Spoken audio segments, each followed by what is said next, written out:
Hello and welcome back to another episode of Pod to Profit. I'm Abby. I'm Liz. And today we are going to be talking about the things that you should be spending your money on when you start a podcast. What are the first things that you should be spending real money on when you decide, I want to start a podcast? Exactly. Starting a podcast can feel so overwhelming because you're going to see all the fancy setups online. But the truth is, you don't need to break the bank right away. So today we're going to break down what you actually need to spend money on when starting a podcast and what can wait until later. So really why this matters is new podcasters are often overspending on unnecessary gear before they even really have a concept of what they're doing with their podcast and a goal for monetizing it. So we're going to focus on essentials that help you get started without financial stress. So in this episode, we're going to talk about the must-have purchases to prioritize, the nice to have items for later, and tips for making smart investments in your podcasting journey. So let's start with the must-haves. What are the things that you're going to be spending real money on right out of the gate? The first thing, and I think the most important thing, because this is how your podcast gets to the rest of the world, is having an RSS feed. Now, we use RSS.com as our hosting platforms for both of our podcasts, plus all the ones that I make for clients. And this is really a non-negotiable. This is how your podcast is distributed to places like Apple Podcasts, Spotify, Amazon, Pandora, all the other little podcasting platforms as well. You really need this service. Yes, your podcast cannot live without it. So I think I pay $12 a month. Yeah, I think like RSS.com, it's like $14 a month if you pay monthly, or there's a discount if you purchase it by the year. Yep. So it's like $12 a month, but it's well worth it. You can do like free versions of things, but it's going to be harder to distribute it if you just focus on, like, maybe you're like, well, I don't really want to pay for an RSS feed yet. I'll just put it on YouTube. Great. But people on Spotify aren't going to be able to get it off of YouTube. People on Apple aren't going to be able to get it off YouTube. So I think that if you're going to spend money on anything right out of the gate, it has to be an RSS feed. Yes. And then next up is a quality microphone. So good audio is so important because otherwise poor sound turns listeners away. And I am a perfect example of that. I didn't have people turned away necessarily, but for some reason my microphone was not working to plug into my computer for a while, and it was the dumbest thing. And it just sounded so echoey when I was interviewing certain guests over Zoom. And thank goodness I have Abby as my producer, and she did what she could to make it not sound as echoey. But whenever I've been on a guest on other people's podcast and that echoiness, that's a word, It is. occurs, I can just, like, I cringe myself. And I have friends who've listened to me be a guest on other people's podcasts, and they're like, oh, you do so much better when you have Abby. I'm like, I know. Anyway, but I finally bought a nice new microphone and we're good. So some recommendations for microphones that I have for you. If you're working with a budget, let's say you got $100 and that's all you can spare, I would look, I wouldn't say I would buy, I would look at the Blue Yeti microphones. Now, I will tell you right now, in my experience with these, they eat cables. They eat USB cables. These microphones, for whatever reason, they just go through cables. So you will have issues with that. So like, say you have this Blue Yeti microphone you've had for 6 months and you go to plug it in and all of a sudden it's not working, it's probably the cable. So be warned about that. Mid-range microphones, I'm going to call that one like a... Honestly, the one that I'm using right now, I consider a mid-range microphone. We use Rode pod mics for our recordings. They run about $100 a piece, but if you can actually upgrade them to what I'd call a higher tier, and that's a Rode pod mic USB, where you can connect it with an XLR cable, so it's going into an audio interface. It's the one with like the 3 prongs, or you can USB it. So like there's options for that.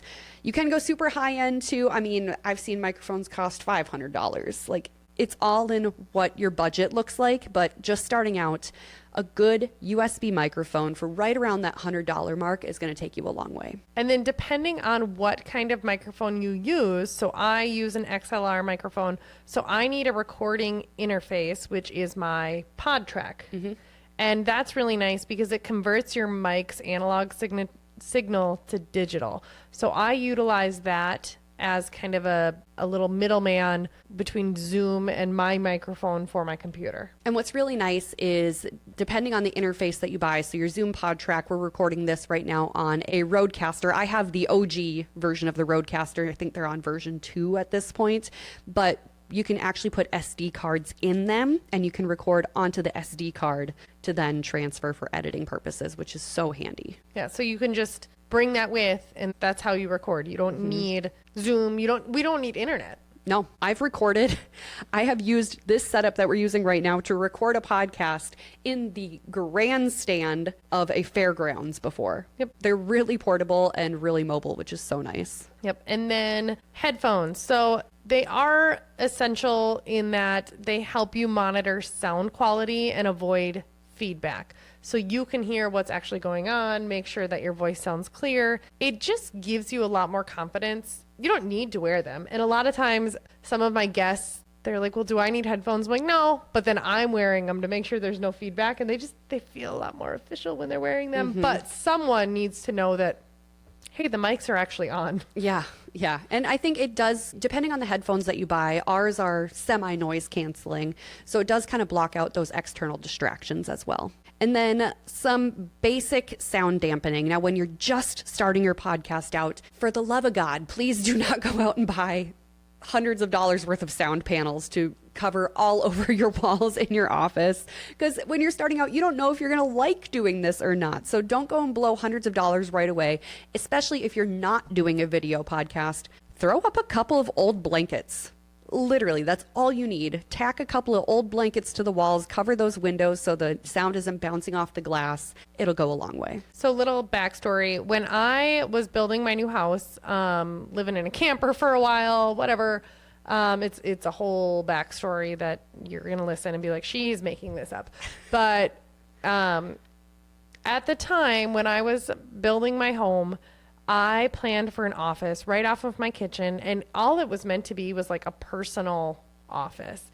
And at the time, I had no idea that my life was going to take the turn that it was going to. But I now work at the time, I was working in person as a family practice nurse practitioner. And again, this was just going to be a little office, to have a computer at, and I was just going to kind of keep doing my little farm stand subscriptions, whatever. I had no idea that I was going to do video visits from home as a nurse practitioner for the company that I worked for. I had no idea that that would ever be an option.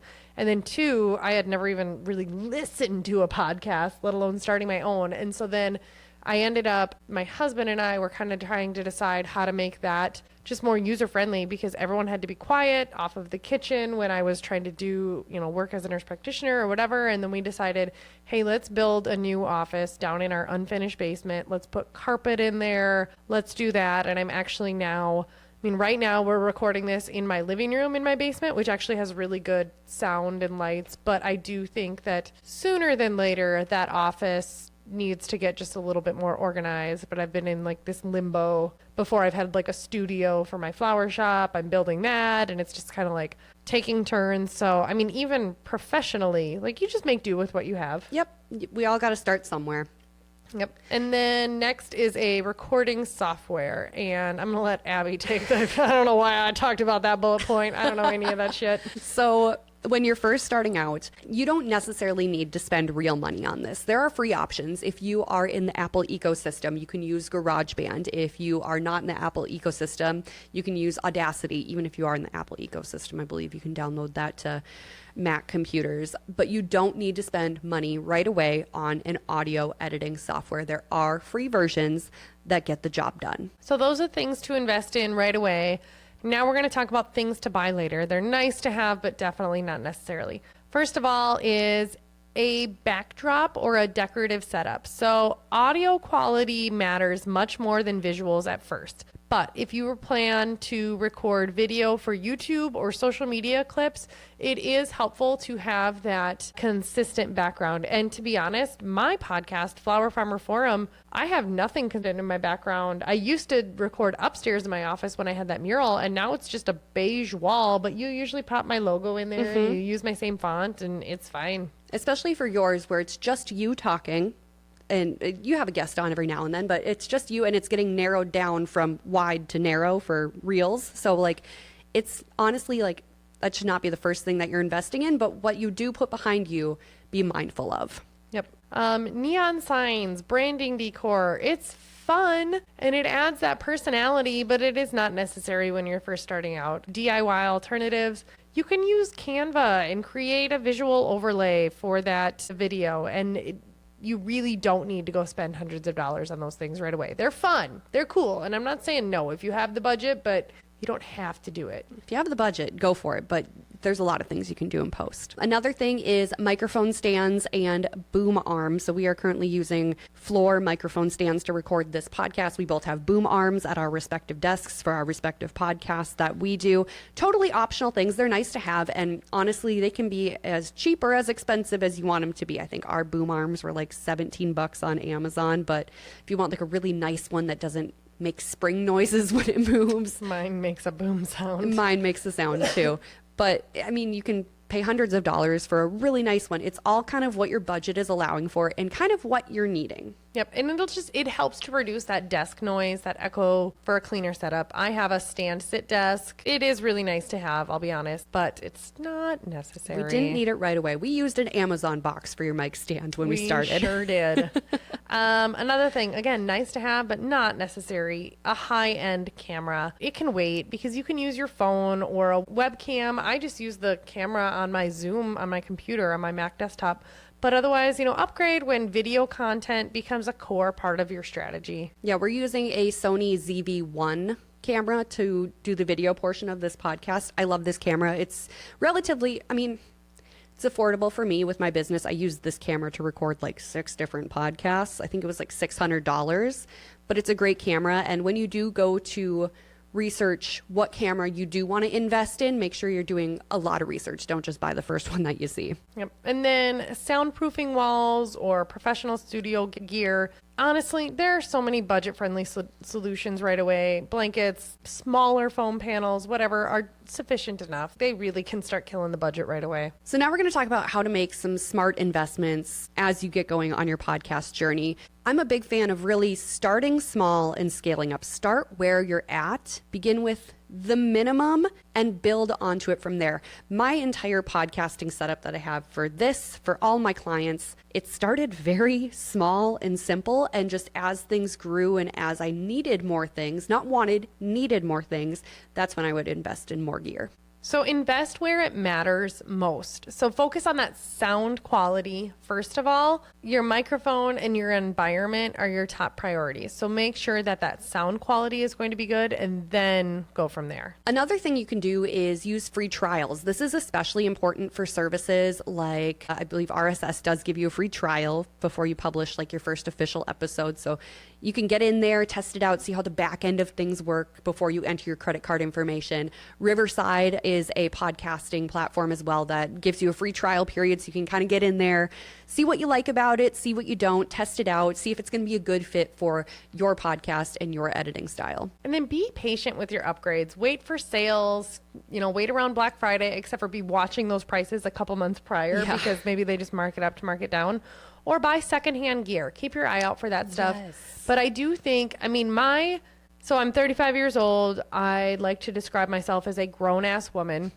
I don't like to buy junk, but I try to just keep in mind, like, if I'm going to buy the cheapest of something, what is my end goal, right? Sometimes that buying the middle of the road can actually be one of the most expensive things. Because if you're like, well, there's a A-level, B-level, or C-level microphone. I want the C-level. Eventually, I think my podcast is going to be on YouTube and I'm going to need whatever backdrop, whatever. You know what? Just making do with what you have minimally. If you know you're going to buy the most expensive, then now you've just spent twice as much amount of money. And so, for example, I'm going to use this example of I built this new house, right? A couple years ago. And all the materials on there, this is how I kind of triaged it or kept it in mind. Like, am I going to upgrade this? And for example, my countertops. So my laundry room and my pantry have like laminate countertops. And, if I knew like I'm never going to get the most expensive granite or whatever, I'm never going to invest in granite in there. If I am replacing my laundry room countertop with granite, I have run out of things to spend money on. It's just not a priority to me. And I'm not saying that people that have granite in their laundry room, whatever, it's just, to me, that is not a priority. And so I would say if it's a scale of 1 to 5, I probably got a 2. Because I knew, I'm like, I don't want to get the absolute cheapest thing. Whereas if I knew, like, no, someday I want granite and I'm going to save up. Well, then in the meantime, I just need the absolute cheapest thing that there is until I can afford what I want, right? Whereas I'm never going to want that. So I don't want the absolute cheapest where, like, it's going to scratch if I set my laundry basket on top of it.